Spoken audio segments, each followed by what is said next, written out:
Sí, bueno, muchas gracias por tocar el tema, porque da lugar para desvanecer un conjunto de mitos. La trama de los medios está hecha de fábulas y embustes.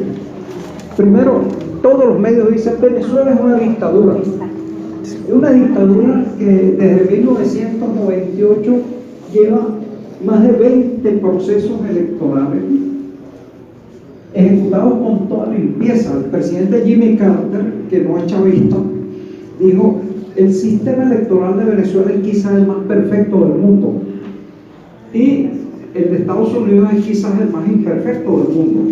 Es un sistema automatizado.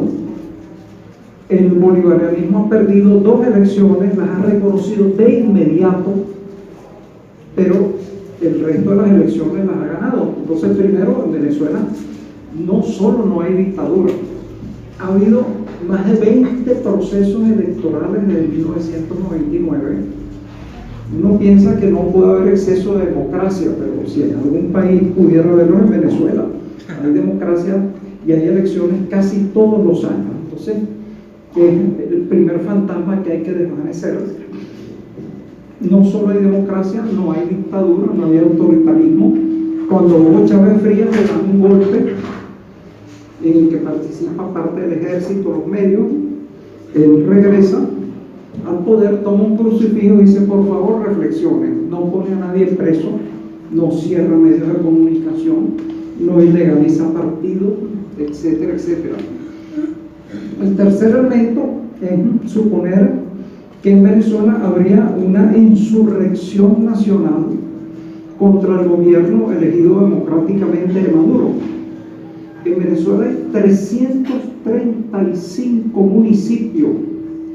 Los disturbios que difunden los medios únicamente ocurren en 19 de esos municipios. ¿Y por qué ocurren allí? Allí hay alcaldes electos de la oposición. Es decir, el sistema bolivariano, cuando el alcalde de la oposición gana, le entrega el poder. En cada uno de esos municipios hay una policía que depende del alcalde. Esa policía protege a los terroristas que cortan calles, cierran organizaciones, prenden fuego a la gente que le parece bolivariana. Si alguien tiene el tono de la piel un poco oscuro, le prenden candela porque dicen que es bolivariano. Ya van 19 personas que han muerto incineradas.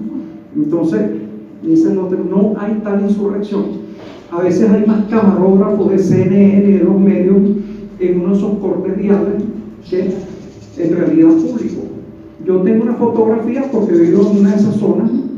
Hay unos 6 muchachos cerrando una parte de una avenida y 8 policías motorizados de Polibaruta defendiéndolo.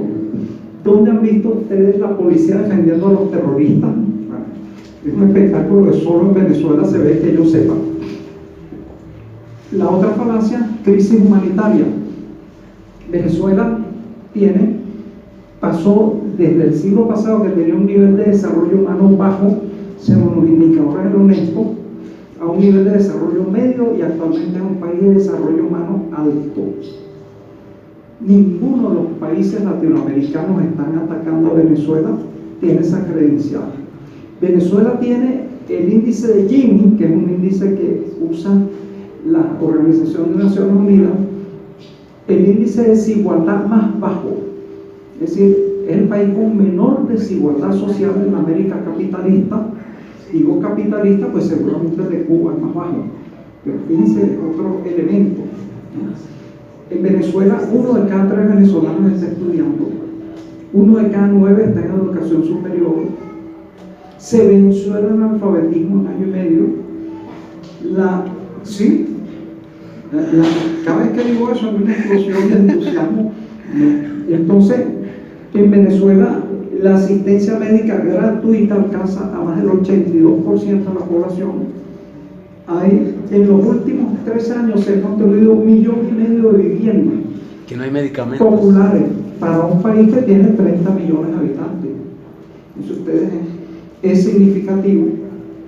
Ahora, Venezuela es un sistema mixto, en el cual hay capitalismo y hay socialismo. Los capitalistas están haciendo lo que se llama una escasez programada.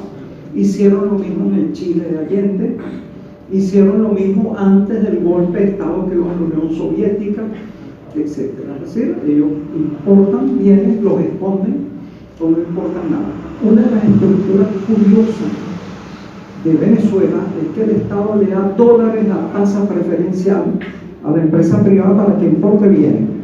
Y los empresarios no los importan basura o importan las cosas y las esconden. También Venezuela tiene una extensísima frontera y el 40% de lo que importa o produce se va por allí. El resultado es que sí, hay fenómenos muy molestos de escasez en una cantidad de rubros, pero son escaseces programadas. Cada vez que viene una consulta electoral en Venezuela hay un pico de escasez. Entonces, la última consulta que fue la de la Asamblea Nacional les dio tan buen resultado que no han bajado el pico de escasez. Entonces estamos en esa batalla. Yo explico eso con una fábula que inventé, que yo le llamo la fábula del gallinero mixto. Un granjero inventa un gallinero mixto en el cual la mitad son gallinas y la mitad son zorros. Ya ustedes adivinaron, a la semana los zorros se han comido a las gallinas y se comen al granjero. En Venezuela hay un poco ese choque, hay dos lógicas. Hay una lógica socialista, humanitaria, solidaria, que es la lógica, y la lógica capitalista, que es feroz, destructiva. El Estado ha triplicado las asignaciones de dólares preferenciales de 2004 a las empresas para que importen bienes, y el resultado es la escasez.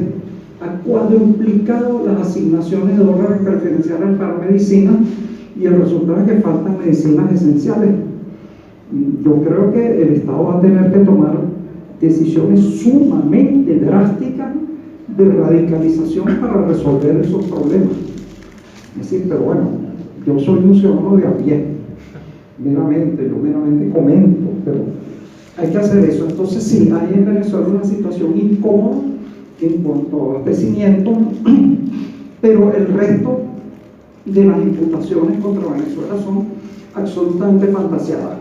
La más divertida de todas es que Venezuela es una amenaza inusual y extraordinaria contra la primera potencia imperialista del mundo, por Dios santo. No tenemos armas de destrucción masiva, tenemos un modesto ejército de 80.000 personas. Nuestras tropas nunca han salido de nuestra frontera para avasallar a nadie. Salieron en la época de la independencia para darle libertad a lo que ahora son 6 países, pero se volvieron, mas nunca han salido. Eso les da a ustedes una idea de los disparates que se acumulan en contra de Venezuela y más o menos un poco de la realidad que hay en el país. Sí. ¿Qué posición le merece la que tomó, o qué comenta usted sobre la posición que tomó la ex magistrada María Luisa Ortega del Tribunal de Justicia? Sí, bueno, María Luisa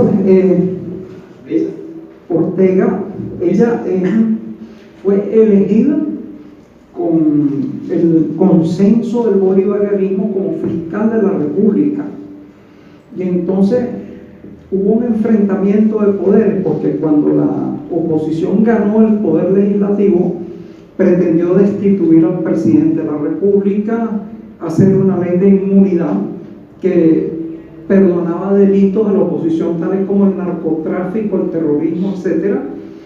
El poder legislativo declaró irritante esas sentencias del Tribunal Supremo, y repentinamente la fiscal salió a decir que el gobierno era legítimo y que se debía deponer al presidente Maduro. Esa no es función de la fiscal de la República, es decir, es una posición privada de ella. En todo caso, yo pienso que un funcionario que de repente asuma una posición de esa índole no debe utilizar su magistratura para llevarla adelante. Lo cierto es que actualmente la fiscal se fue porque empezaron a investigar de su actuación, y aparentemente había estado incursa en una cantidad de actos de colusión con la corrupción administrativa. ese problema de que se hayan dado ingentes cantidades de dólares preferenciales que las empresas después han desviado o no han utilizado. Bueno, no hubo investigaciones sobre esos casos, no hubo culpables, no hubo señalados, aparentemente hubo una colusión de la Fiscalía del Ministerio Público. El fiscal actual, que es Tarek William Saab, está investigando esos casos y ya ha avanzado algunos elementos. Ahora, en todos los países es normal que haya desacuerdos entre los poderes. Nuestro sistema occidental está basado en la doctrina de la división y equilibrio de poderes en Montesquieu. ¿Qué pasa en otros países? En Estados Unidos, la fiscal o el fiscal se puso en contra del gobierno, el presidente Trump lo destituyó, ya está, dio un golpe. Y un alcalde de Nueva York que protestó contra una medida del gobierno, no es que lo destituyeron, lo pusieron preso. Entonces sorprende que en Venezuela pues se desautorice una fiscal, pero lo que hace Estados Unidos siempre está bien, nadie lo comenta, nadie protesta sobre eso. Entonces bueno, es un caso que está en curso, por así decirlo, en pleno desarrollo, como dice uno de nuestros anclas de televisión. Pero todos los países tienen posibles desacuerdos entre los poderes. Es otra prueba de que Venezuela no es en absoluto una dictadura. Los poderes pueden estar en desacuerdo pleno. Habrá otra. Y que le quitaron sus bienes para que no saliera. ¿Qué tan cierto es eso? Que le quitaron, le bloquearon sus cuentas a María Luisa. Sí, parece que tenía unas cuentas muy importantes en el exterior y las bloquearon. Estados Unidos, por otra parte, ha declarado que va a bloquear las cuentas de un conjunto de funcionarios de Venezuela en Estados Unidos. Bueno, ya esos son problemas procedimentales. Los funcionarios del gobierno dicen que ellos no tienen cuentas en Estados Unidos ni en ningún lado. Entonces, veremos si es verdad o no. Pero en el caso de María Luisa, que lo tenía sus cuentas ahí, que el gobierno bolivariano le bloqueó sus cuentas. Sí, aparentemente, pero verdad que no conozco el detalle de ese bloqueo. En el caso de que fuera cierto, sí es posible que una persona acusada de corrupción haya una medida cautelar sobre sus bienes, es decir, no se le arrebatan de una vez porque habrá que esperar una sentencia, a ver si es culpable o no, pero mientras tanto se toma una medida como de precaución para evitar que cambie esos bienes o los esconda, se obliga a inmovilizarlos. Eso sucede en todos los países de la tierra, hay ese tipo de medidas. Entonces, es lo que está ahorita en esa polémica entre la fiscal y los poderes de la República. Lo cierto es que hay un fiscal nuevo nombrado por la autoridad de la Asamblea Nacional Constituyente, que es la máxima autoridad en Venezuela actualmente. Bueno, yo quiero hacer una pregunta, ¿Cómo no? Primero, soy Georgina y agradecer la elocuencia de las primeras palabras. ¿Qué nos puede comentar sobre la organización de base? O sea, porque ciertamente los medios de comunicación plantean un escenario terrible, pero las estrategias de los ciudadanos, de la comunidad, resistiendo y construyendo, o sea, una política desde abajo que termine por no permitir que todos estos poderes, todos estos intereses, estos zorros, digamos, pues derroquen, porque, o sea, también no hay que ser ingenuos, ¿verdad? Entonces hay mucha presión, es una condición difícil en general. México tiene una propia coyuntura. Entonces, ¿qué nos puede comentar sobre las estrategias de base? O sea, la política que no sale en los medios. Bueno, gracias por su pregunta, porque da pie para una explicación. El bolivarianismo surge, en alguna forma, en un vacío de las instituciones políticas tradicionales. ¿Por qué? En Venezuela se rotaban en el poder dos partidos, un partido socialdemócrata, Acción Democrática, y uno social cristiano. Cargaron al país con una deuda pública inmensa, una deuda social extraordinaria, y uno de los dos partidos, con la anuencia del otro, suscribió una carta de intención con el Fondo Monetario Internacional que acababa con la soberanía, liquidaba todos los subsidios del Estado a los alimentos, eliminaba la protección a la industria nacional. Resultado de eso, los bienes de primera necesidad desaparecieron inmediatamente, todos los precios se dispararon. En una ciudad de la periferia de Caracas, cuando los trabajadores fueron a tomar el transporte público, encontraron que les costaba más tomar el transporte que lo que iban a ganar en el trabajo. Reventó un estallido social en todo el país. Ese estallido, que fue llamado el Caracazo, pero que pasó en toda Venezuela, fue reducido al costo de millares de muertos, por lo menos 3.000 muertos en una semana de ley marcial. Ni Acción Democrática ni el Partido Social Cristiano volvieron nunca a ganar una elección. Todas las instituciones quedaron desacreditadas. El movimiento sindical además pactó la liquidación, la eliminación de las prestaciones sociales de los trabajadores también. Entonces, sobre ese panorama de desesperanza y de destrucción de la fe institucional es que aparece el movimiento bolivariano. Hugo Chávez Frías y un grupo de oficiales jóvenes hace una rebelión militar, fracasa, pero Chávez se vuelve el hombre más popular del país. Era una esperanza. No debe parecerle raro, en la lucha armada entre los años 60 y 80 hubo militares que apoyaron la lucha armada insurreccional. Bueno, pero lo cierto es que ese era el panorama. Ahora, ¿qué hizo Chávez en cuanto ganó el poder? Ganó el poder sin medios de comunicación, con todos los medios privados en contra. Dijo, aquí lo primero que hay que resolver es la deuda social. Y lanzó un plan, el Plan Bolívar, para subvenir a las necesidades más inmediatas del pueblo. Y lanzó 49 leyes sociales.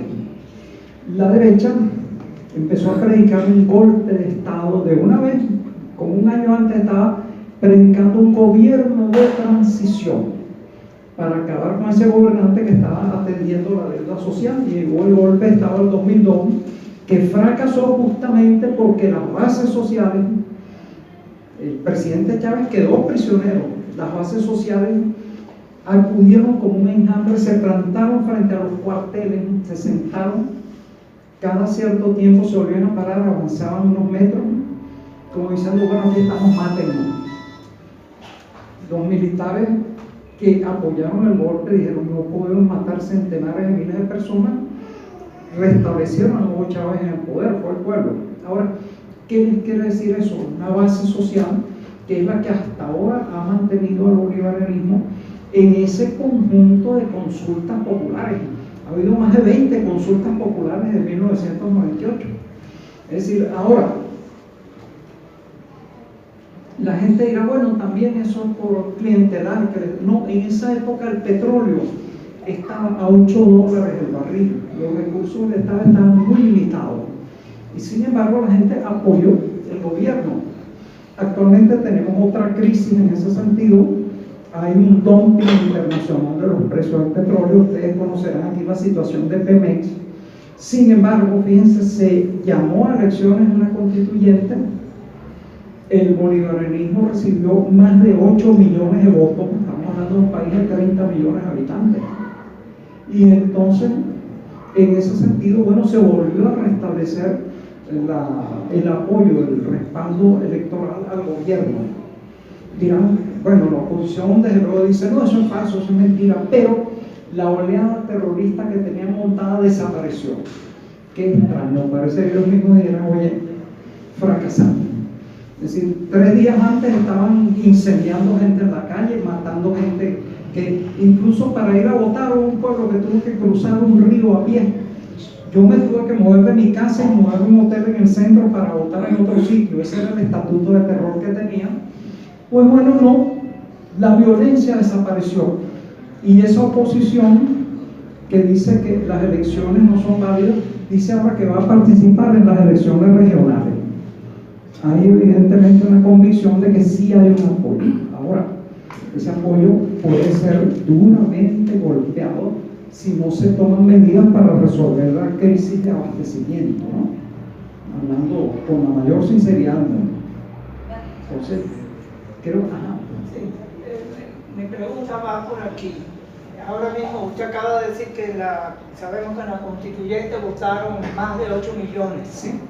Pero, o sea, bueno, somos bolivarianos, todos quisiéramos que ese proyecto pues no tenga fin, partimos de ahí. Pero dada la realidad, lo polarizada que está la situación política en Venezuela. Porque 8 millones y más puntos tanto votaron por la constituyente, pero hay otro mitad, punto no sé cuánto, que no votó por la constituyente. Sí. Entonces, ¿cómo es posible conciliar intereses tan antagónicos de una oligarquía rapaz que no se va a dejar quitar el petróleo ni todos los privilegios que ellos tenían, más el apoyo de Estados Unidos? O sea, ¿cómo el proyecto bolivariano, qué perspectiva tiene? Que no sea radicalizarse, porque hasta ahora las conversaciones son bla, bla, bla, no dan resultados, vienen, se retiran. O sea, son contradicciones muy antagónicas. Entonces, ¿cómo usted ve la perspectiva, mi pregunta, de una conciliación entre esa población que no es chavista, por llamarle de alguna manera, con los que son chavistas? O sea, si no se hace, o hacer una radicalización, o sea, ¿se puede conciliar ahí, usted cree? Mira, yo pienso que una dirigencia de la oposición no quiere ninguna conciliación. Ellos incluso han desechado las vías democráticas porque saben que gobernar con el bolivarianismo en la oposición va a ser muy difícil.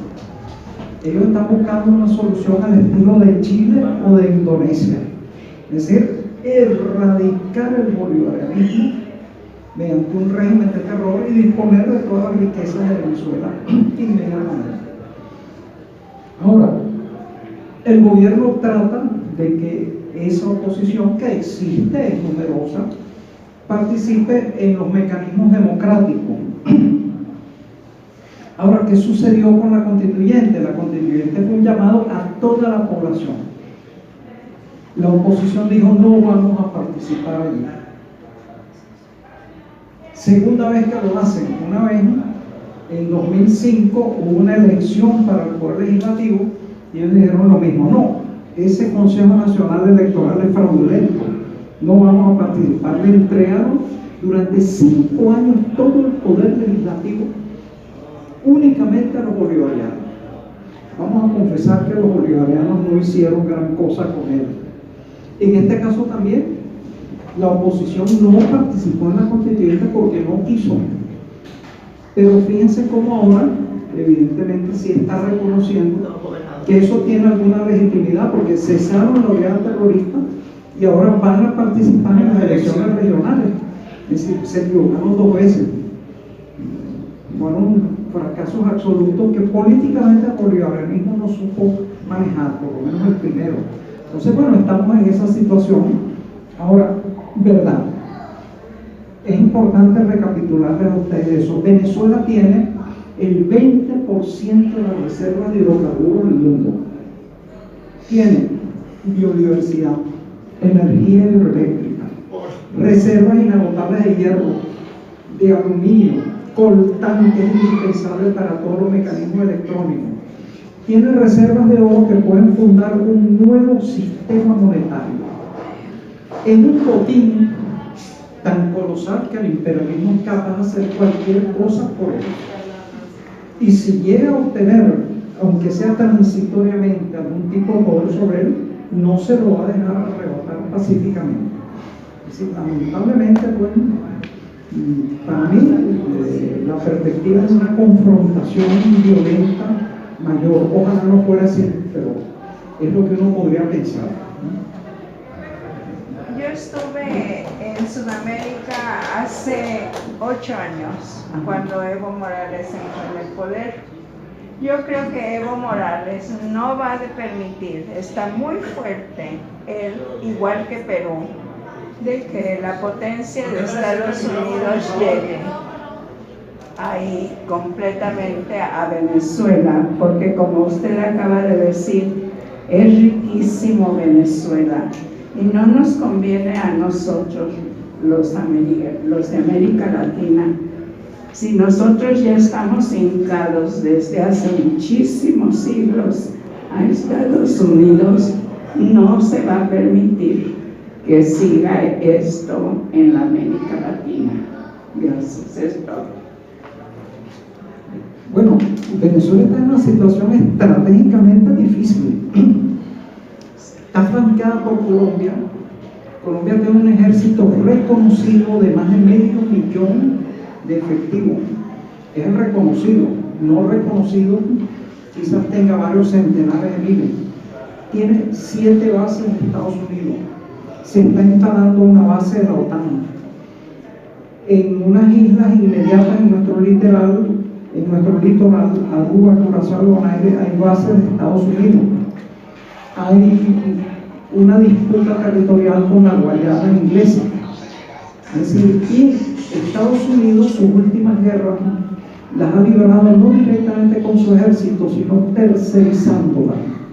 Busca otros países que interfieran o intervengan y entonces peleen la guerra por ellos.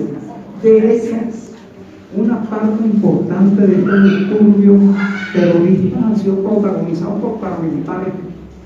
Entonces, la situación en Venezuela es difícil en ese sentido. Se está enfrentando a fuerzas inconmensurablemente mayores.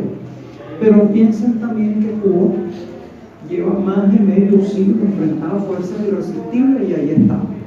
Ahora, Evo nos puede prestar un apoyo diplomático, material, pero Bolivia está muy lejana como para que haya un apoyo militar efectivo, ¿no? Tenemos que librarnos de esa nosotros.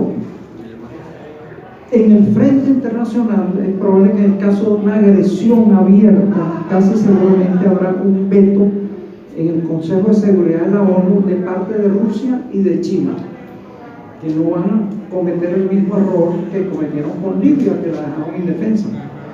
Pero en el problema del terrorismo interno, de guerras de infiltrados, etc., allí sí, ese veto no va. Es una batalla que tenemos que dar nosotros mismos. Es una batalla muy difícil. Venezuela es actualmente escenario de una guerra de 4ª generación. Entonces, bueno, esperemos salir vivos de ella.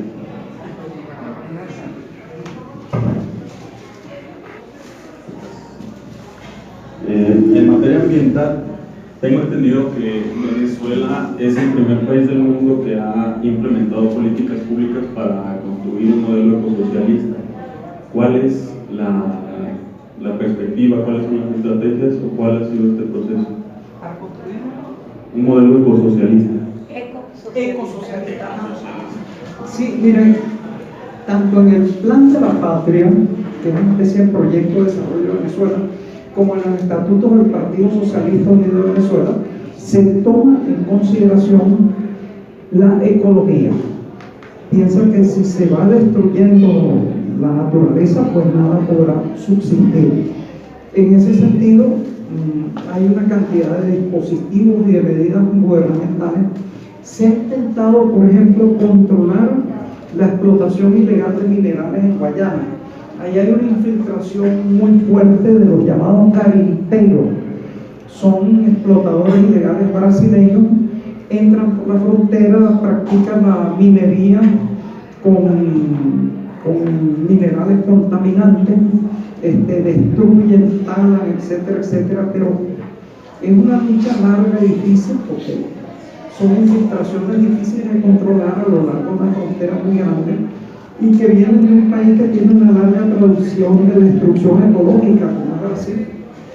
Entonces, bueno, estamos en esa lucha, por lo menos hay declaraciones programáticas, pero no le voy a decir que todo sea absolutamente perfecto, por lo menos hay la conciencia de ese problema. Eso juega, incluso me da pie para un comentario adicional. Yo siempre he dicho que Venezuela debe aplicar su riqueza en energía fósil para crear una economía que no sea dependiente de la energía fósil. No lo hemos hecho. Pero la pregunta inmediata es la siguiente: ¿qué ha hecho el mundo? El mundo es un gran derroche de hidrocarburos, una orgía perpetua de derroche de hidrocarburos en minerales estratégicos. Ese defecto que tiene Venezuela, y yo lo reconozco, generaliza al universo. Se queman millones y millones de toneladas de combustible sin razón, se consumen infinidad de minerales y de recursos estratégicos de toda índole como si fueran a durar eternamente, y no van a durar eternamente. Según los estudios del Club de Roma, que después los perfeccionó un señor Meadows, hay una cantidad de recursos estratégicos que ya han pasado su pico máximo y que se están agotando, entre ellos los hidrocarburos. Según Meadows, ya la cumbre máxima de explotación de hidrocarburos pasó. Estados Unidos está activando el petróleo en tintas y toda otra serie de cosas, bueno, para tener una gran disponibilidad de hidrocarburos y hacer un dumping para quebrar las industrias del tercer mundo y quedarse con todo el petróleo del mundo. El plan no ha resultado muy bien. Lo cierto es que vamos hacia un mundo de energía fósil decreciente. No hemos tomado las medidas para sustituirla de una manera no nociva, no destructiva. Y eso podría plantear una catástrofe social, demográfica, económica para dentro de unas pocas décadas inconmensurable. Entonces la preocupación tuya es sumamente oportuna y debe ser preocupación de todos los países, empezando por Venezuela, que tiene hidrocarburos, pero del resto del mundo también. Tenemos una economía que no puede sobrevivir sin el derroche de hidrocarburos y de otros recursos, no es sostenible, y dentro de unas décadas todo eso va a colapsar. Espero que no colapsemos con ella.